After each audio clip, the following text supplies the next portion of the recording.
Orang Islam itu cuma dua. Kalau ndak NU ya Muhammadiyah. Sudah, ndak ada lain-lain lagi. Ini mau besanan saja takut. Takut tidak mendapat barokah dari masing-masing pemimpinnya. Selisih sedikit ribut. Yang satu kunut, yang satu tidak kunut, ribut. Padahal di kitabnya orang NU ada kunutnya dan ada tidak kunut. Tapi karena dia terkooptasi oleh golongan, ribut. Kalau tidak kunut itu begini-begini. Alhamdulillah sekarang ini sudah tidak ribut karena sudah tidak sholat subuh.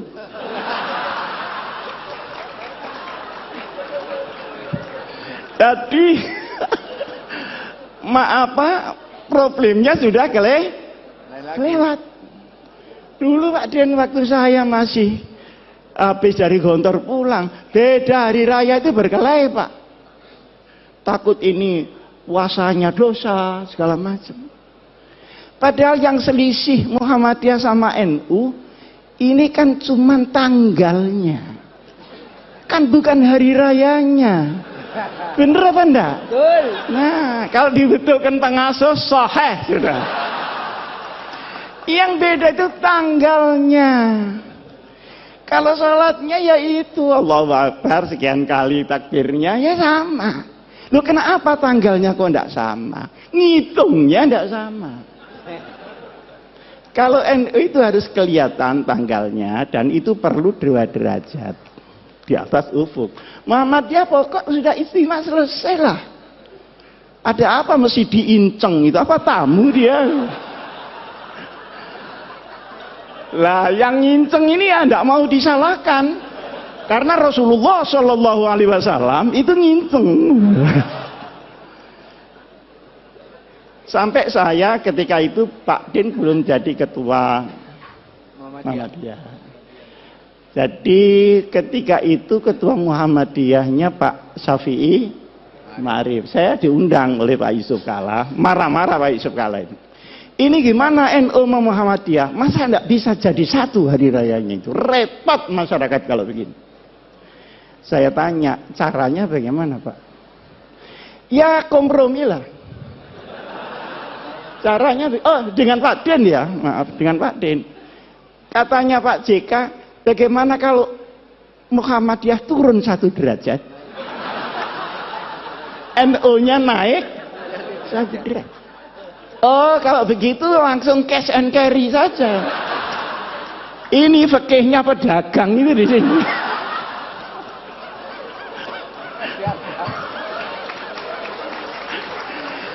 Kok disuruh naik turun? Saya bilang tidak bisa Pak itu. Lah terus yang bisa bagaimana? Yang bisa pengertian seluruh umat Islam bahwa perbedaan itu terbuka memang ada. Yang kedua, ini tidak mengada-ada karena sholatnya sama, tanggalnya yang tidak sama. Wong hari di sini sama hari di Amerika tidak sama kok. Kita berangkat dari Jepang, dari Narita itu ya Pak Akhir, itu Jumat sore, sampai di California itu Jumat pagi. Ini sembahyang Jumat lagi apa tidak? Kalau sembahyang Jumat lagi kok sregep banget gitu loh. Sregep banget. Tapi ketika pulangnya, misalnya dari New York ke Jakarta, berangkatnya Jumat pagi, itu sampai Jakarta hari Minggu. Jadi kehilangan 1 hari, tidak tahu di mana Sabtunya ini. Jadi soal tanggal itu sudah biasa-biasa saja lah soal tanggal. Nah, alhamdulillah ini karena mungkin zamannya yang berubah, maka kedekatan ini semakin hari semakin nyata. Saya sama Pak Din sering diundang pidato bareng gitu. Kadang saya bisa, kadang Pak Din bisa, kadang salah satu tidak bisa gitu. Tapi lebih sering saya diundang Muhammadiyah daripada Pak Din diundang NU. Hah? Padahal ini mantan NU nih. Kenapa dia pindah? Karena tidak kerasan saja sama orang NU. Bukan karena teori yang tinggi-tinggi gitu. Ini orang NU kok kumuh banget. Teman itu sekitar itu saja. Nah, masalahnya adalah sekalipun NU Muhammadiyah ini berbeda di dalam furu, bahkan Ibnul Furu ya. Tetapi wawasan keumatannya sama, wawasan kenegaraannya sama. Karena Hadratus Syekh Kiai Hasyim Asy'ari ikut mendirikan republik. Kiai Ahmad Dahlan ikut mendirikan republik. Pahlawan nasional ada di dua belah pihak. Tahu jerih payahnya bagaimana membawa Islam di tengah kebinekaan yang luar biasa itu. Maka sabar. NU sama Muhammadiyah itu sabar. Cuman NU itu sama Muhammadiyah menurut saya itu sepasang sandal. Jadi kalau dipakai semua. Kalau tidak ya sekalian tidak semua. Jangan dipakai yang kanan, yang kiri tidak dipakai. Nah ini kira orang stres itu. Orang NU suruh bikin universitas rapi seperti Muhammadiyah. Sulit Pak. Tapi rahasia, jangan ngomong-ngomong orang. Tapi orang Muhammadiyah suruh ngurusi orang macul yang sehari-hari tidak ngerti apa-apa. Sehingga dia musyrik menjadi muslim. Enggak sabar juga Pak. Nah, bertemunya ini banyak yang tidak suka. Oleh karenanya, maka wawasan keagamaan, wawasan keumatan, wawasan kebangsaan dan kenegaraan tidak boleh dirobek oleh kepentingan apapun juga. Ini pertama. Sekarang yang kedua. Pandangan-pandangan kaum muslimin terhadap negara Indonesia ini baru selesai setelah berpikir 40 tahun. Waktu tahun 1945 kita merdeka. Nah, setelah itu umat Islam berbagai macam pandangan Indonesia ini diapakan dan disestempel apa. Maka ada yang keras, harus pakai stempel Islam. Nah, keras ini melalui beberapa pendekatan. Ada yang pendekatan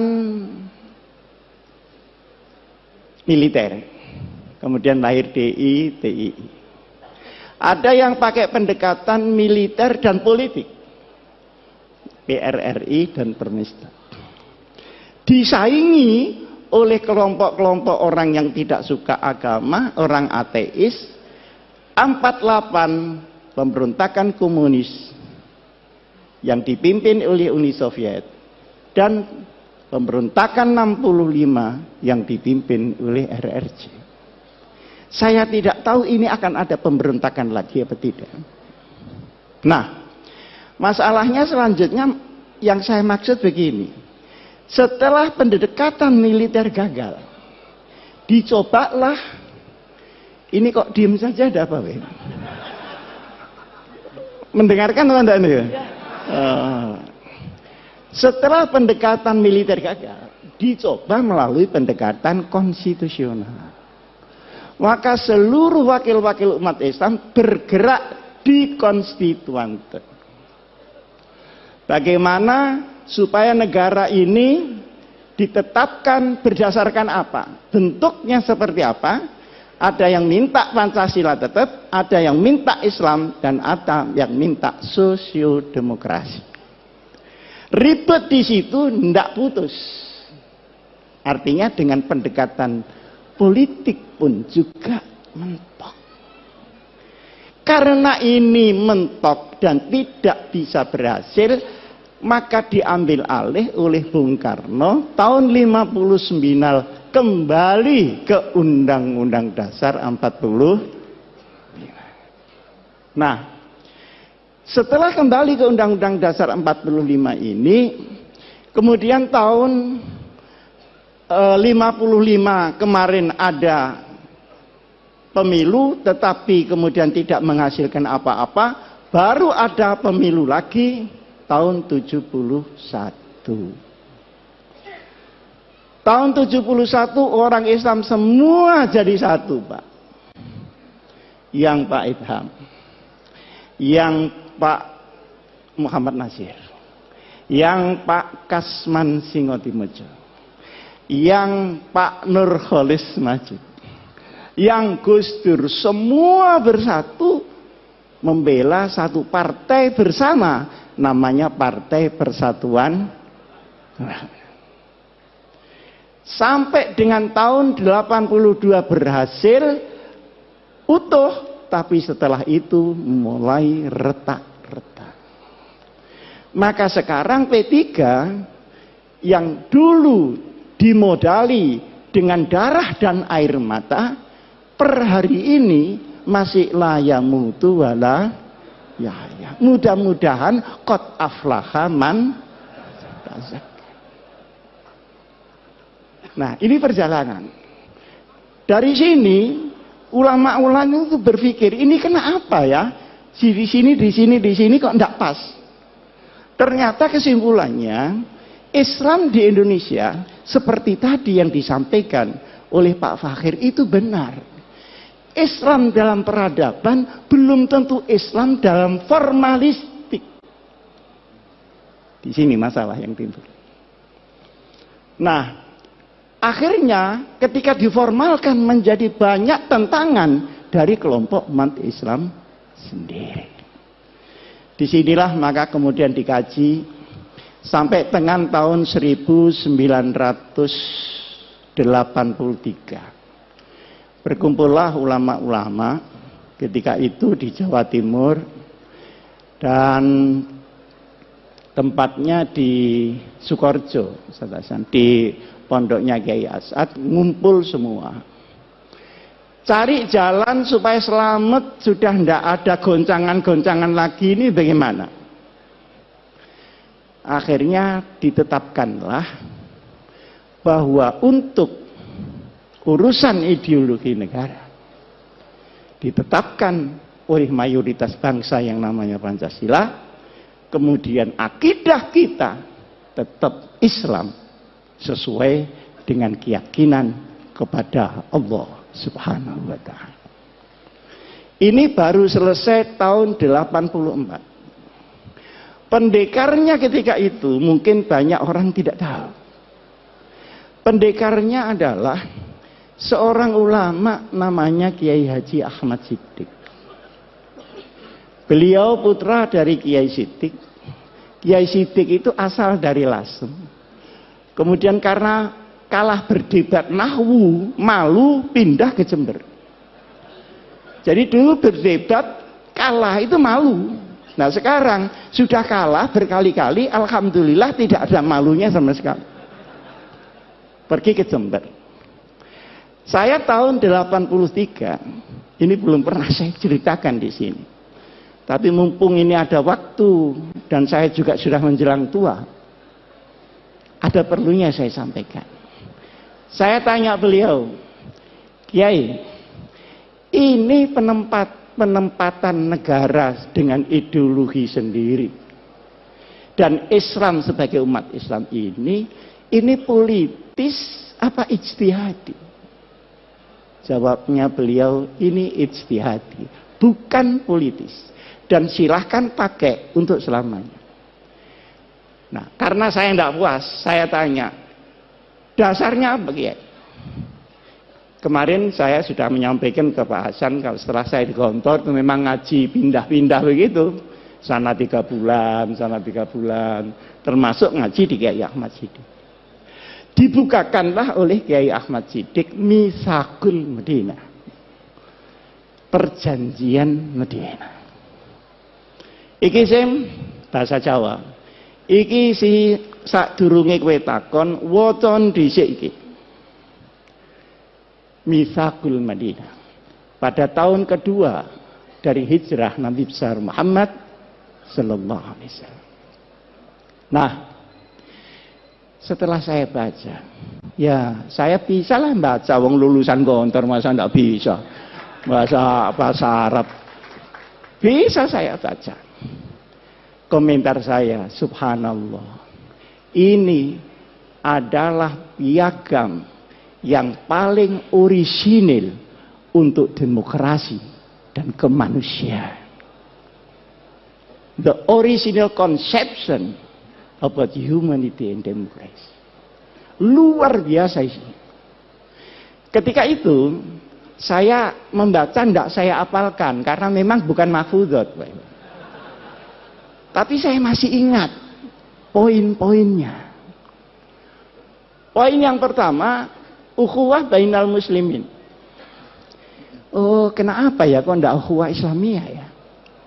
Ternyata kalau Islamiyah itu mesti ukhuwah Pak Fakir. Yang ruwet ini kan musliminnya. Khutbahnya wa'tasimu, keluar masjid wa'tafar. Di dalam kita wiridan, di keluar kita ganti sandal baru, kan begitu. Jadi yang ruwet ini musliminnya. Di situ diterangkan untuk urusan-urusan yang furu'iyah, sudahlah na'amaluna walakum na'malu. Untuk yang usul, ini kalau ada perbedaan harus dibicarakan di antara para ulama. Jangan dibicarakan di antara, di luar para ulama. Nah sekarang enggak. Ada anak Ansor sama pemuda Muhammadiyah ribut soal tahlil. Ini nyampe apa enggak ke yang mati? Kata Ansornya, nyampe. Loh buktinya, karena setiap kiriman enggak pernah kembali. Loh ini ngomong apa? Pak, ya pemuda Muhammadiyahnya ini kan enggak terima. Mana tanda buktinya? Nah kalau diserahkan bangsa begini ini Pak, innalillahi wa inna ilaihi raji'un. Nah kalau sudah sampai top dia merusak Islam, dia harus dinyatakan tegas dia berada di luar Islam. Luar biasa. Saya baru diberitahu oleh polisi. Dulu Pak Hasim, ada orang ngaku malaikat Jibril namanya Lia Eden. Bener ya? Ada orang yang mengaku Nabi Muhammad namanya Musad. Dua-duanya ditangkap. Dimasukkan di tahanan. Ditanya oleh polisi. Wahai malaikat Jibril, pernahkah ketemu Nabi Muhammad ini? Ternyata belum pernah ketemu dua orang.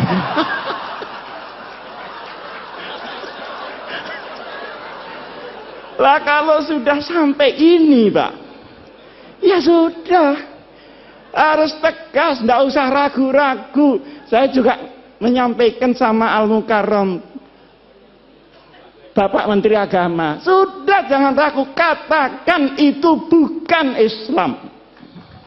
Kenapa ragu? Tapi ini jangan cuma ditepuk tangan itu. Maksud saya, yang lain-lain itu ikut mendorong lah. Supaya ada pride. Karena yang menghadang pun juga sangat banyak. Yang kedua, ukhuwah bainal adyan.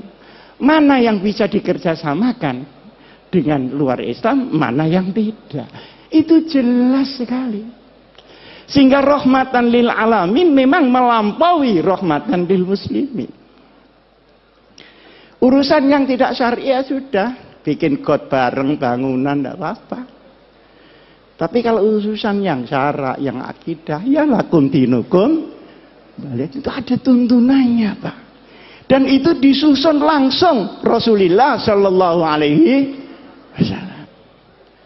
Nah sekarang ini kalau benci kelewat benci, tidak membedakan mana asyaduhum adawatan atau akrobahum mawaddatan. Zimmi dan harbi disamakan.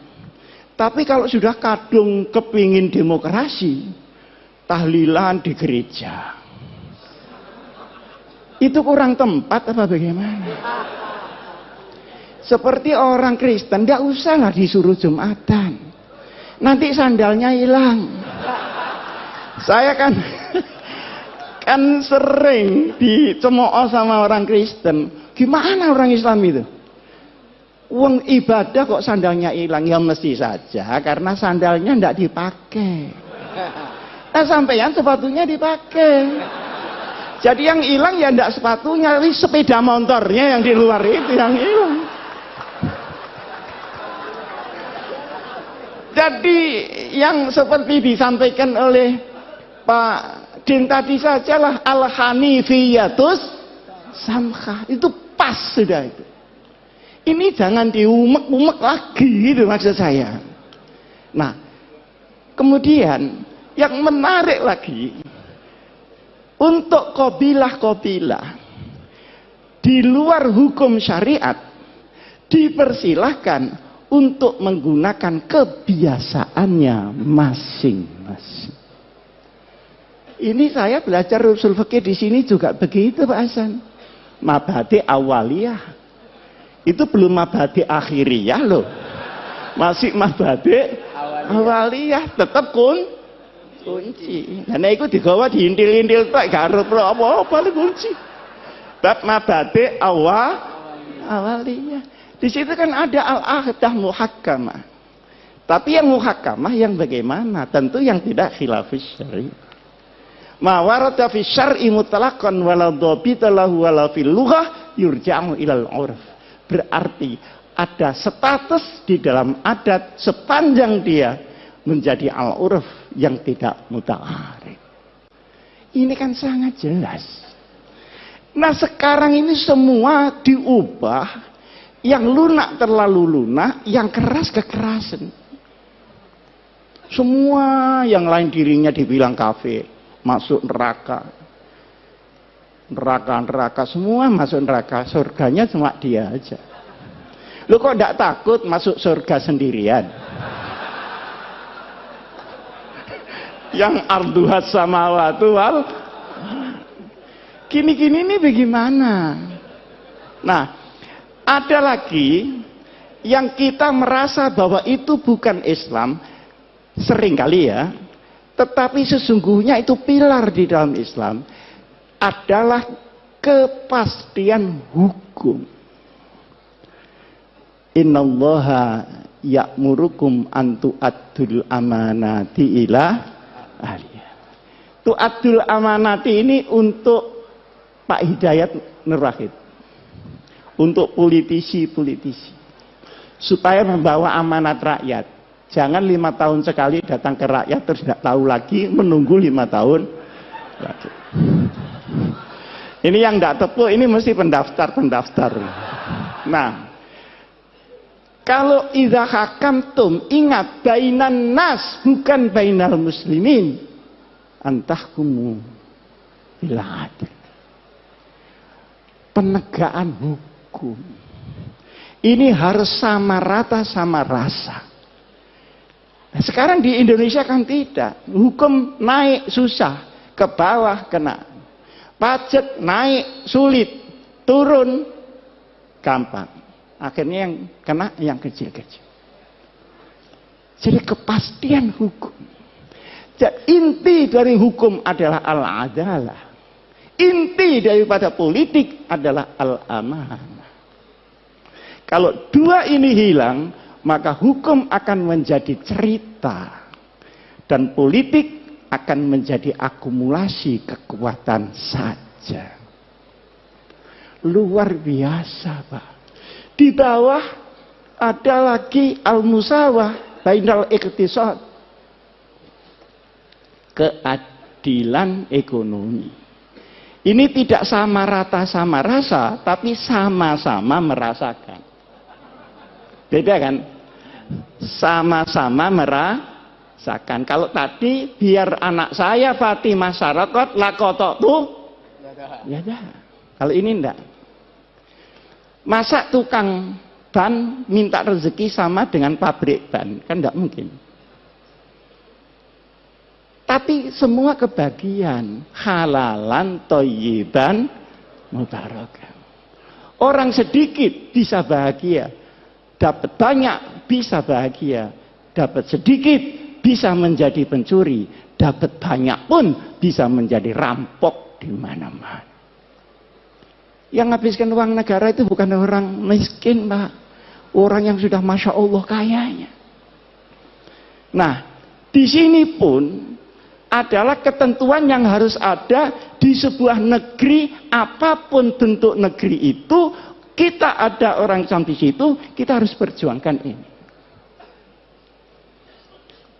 Nah, kemudian ketika Madinah diserang orang-orang lain, maka seluruh agama yang ada, baik Yahudi, Nasrani maupun Sobiin, harus bersama-sama membela nasionalisme Madinah. Coba, Pak. Ini kan Masya Allah. Dan ini bikinan Nabi Muhammad loh, bukan bikinan Muhammad belakangan ini, Pak. Ini Nabi Muhammad. Kekurangan kita adalah di dalam pemahaman daripada Islam, implementasinya sudah punya fikih, sudah punya dakwah, tapi kita sering melupakan sirah nabawiyah di dalam memimpin umat Muhammad Rasulullah Sallallahu Alaihi Wasallam. Karena sirah nabawiyah itu juga strategi implementatif yang real dari Rasulullah. Kapan Rasulullah dakwah diam-diam, kapan terang-terangan, kapan mengungsi, kapan hijrah besar-besaran, kapan dia menunggu, dan kapan beliau membalas serangan. Semuanya ini harus kembali di dalam benak kita. Nah, sekarang ini para bapak yang saya muliakan, negeri yang tadi oleh para ulama diputuskan tahun 84 itu supaya diisi, jangan didekonstruksi. Kalau didekonstruksi, ruwet, habis waktu untuk mendekonstruksi, belum lagi mengisinya kembali. Lebih langsung dengan melakukan jurusan al-amru bil ma'ruf wan nahyu 'anil munkar. Seperti ada LGBT itu kok saya dengar yang teriak-teriak kok cuman saya, yang lain-lain ini gimana kok enggak teriak-teriak. Itu kan embrio supaya laki-laki kawin dengan laki-laki, perempuan kawin dengan perempuan, kan gitu maunya Pak Fakhir. Kalau perempuan kawin dengan perempuan, saya nggak tahu lah karena saya nggak pernah jadi perempuan. Tapi kalau laki-laki kawin dengan laki-laki, itu mau olahraga atau mau kawin? Digempur saja. Saya juga ditanya pada Pak Hidayat, ini gimana? Gempur dari segala penjuru yang udkhulu min abwabin mutafarriqah.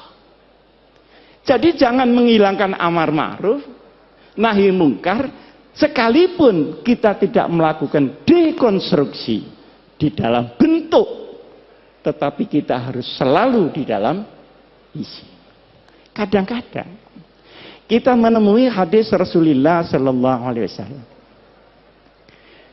al hikmatu dholatul mu'min iltaqataha aynama wajadah.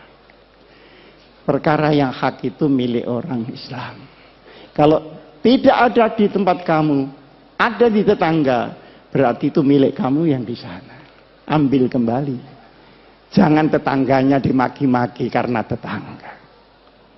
Kalau bapak-bapak pergi ke Jepang, pergi ke Taiwan, pergi ke Korea, Masya Allah, perlindungan konsumen, perlindungan jual beli, kualitas.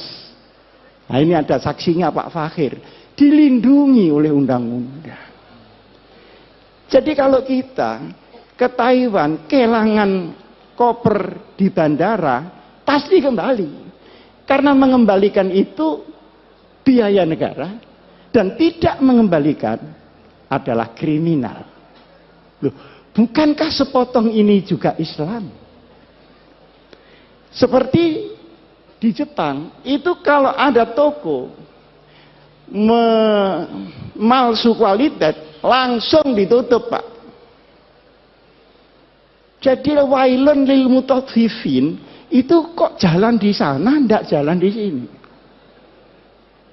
Sementara kita ini kalau beli makanan keliru terus, Pak. Buah-buahan katanya manis tapi kecut. Saya beli di Jalan Surabaya, Pak Din, itu lampu. Lampu itu yang kuno itu harganya mahal. 2,5 juta.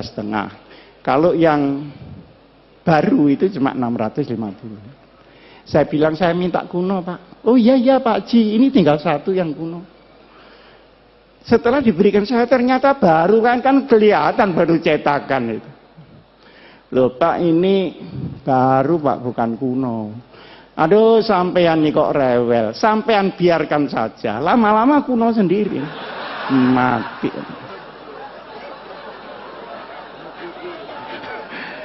Itu namanya sekarang katanya mukidi. Ini lama-lama kuno sendiri. Wah, ini orang belum tahu siapa yang beli ini.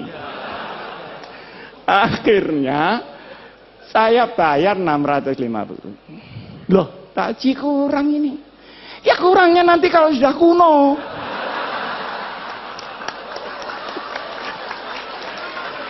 Itu kira-kira ada di Jepang apa ada di Indonesia kira-kira? Lah terus sepotong ini saja loh ya, bukan la ilaha illallahnya. Yang Islami yang mana? Akhirnya dia sadar, loh Bapak ini dari Sidoarjo, enggak, saya dari Malang. Malang mana? Itu kan ada Pondok Al-Hikam, itu pondok saya. Oh kalau begitu Bapak ini Pak Hasyim Muzadi ya? Kok enggak bilang dari tadi ya? Kan malu saya kalau begini. Jangan begitu, lain kali bilang Pak kalau Bapak ini Pak Hasyim Muzadi. Bagaimana, mudah-mudahan saya ini tidak kualat saya ini. Jadi dia takut Allah apa takut Hasyim Muzadi?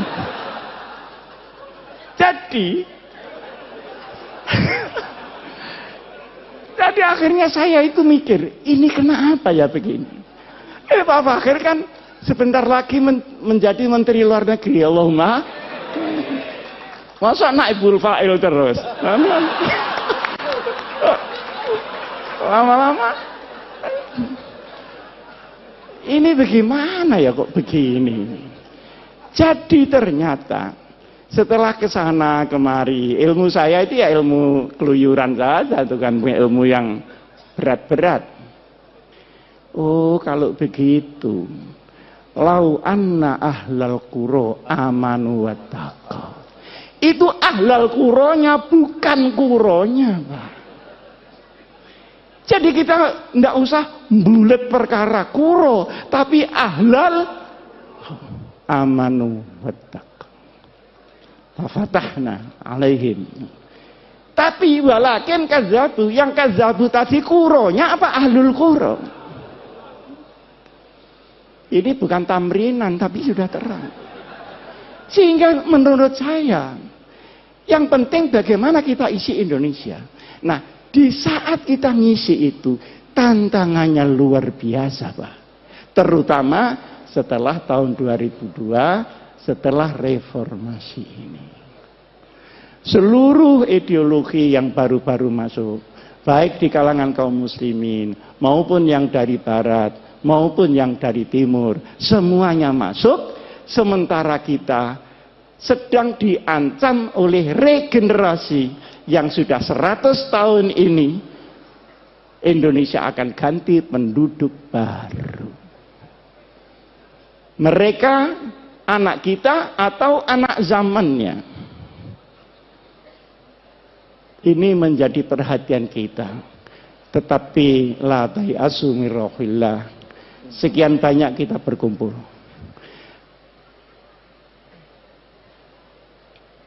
Hum ya'lamuna kama ta'lamun wa tarjuna minallahi ma la yarjun. Oke, mari kita berjuang mengisi Indonesia ini. Berhadapan dengan yang merusak. Tetapi yakinlah kalau mereka sakit, kita pun sakit. Tapi kita punya Allah, mereka belum tentu. mempunyai